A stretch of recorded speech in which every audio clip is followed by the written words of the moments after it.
welcome in my Birragubba language. My youngest one, Ari, so he's 6 at the moment.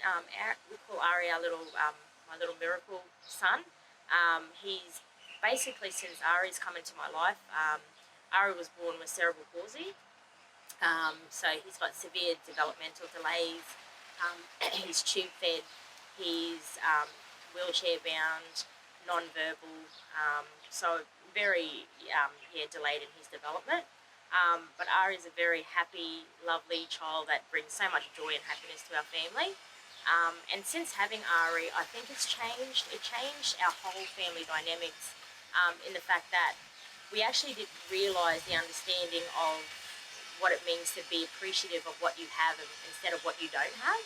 And so we always, I guess, reiterate within our family, or I always reiterate, remind the children that we need to be really grateful for what we have rather than what we don't have, because when we keep focusing on what we don't have, we're always trying to get to the next best thing, and that's not always going to make us happy regardless. So we've got to be happy with what we have, and always understanding that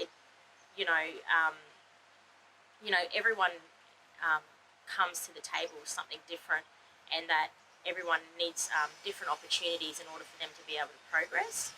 And I often use my son as an analogy when we're talking about the foundation setting for Aboriginal and Torres Strait Islander people, because I know there's a lot of stigma around, why do Aboriginal and Torres Strait Islander people get this, or why do they get that? Do they always get all these extra things? And I often, after we do cultural awareness training, I often use my son as an example and say, if my son was put in a race, a 100-metre race, and everything was stripped of every single student and everyone had the same opportunity, and everyone stood at the start line, when the gun went off to say start, do you think everyone would be able to get to the start line or be able to finish the race? And everyone was like, well, eventually they'll be able to finish the race. And I said, yeah, but I can tell you right now, my son wouldn't even pass the start line because he would need a wheelchair in order for him to get to the end.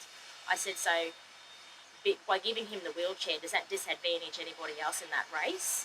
I said that actually just gives him the opportunity to compete with the rest of society because he needs an extra aid. And I said, in most circumstances, that's like Aboriginal and Torres Strait Islander people, because of their circumstances and where they've come from. They just need a little bit extra in order for them to get over the start line. We're not trying to give them things to advantage them and disadvantage other people. It's not about that. So, Ari's really changed my perspective on life, and just I really appreciate everything that I do have.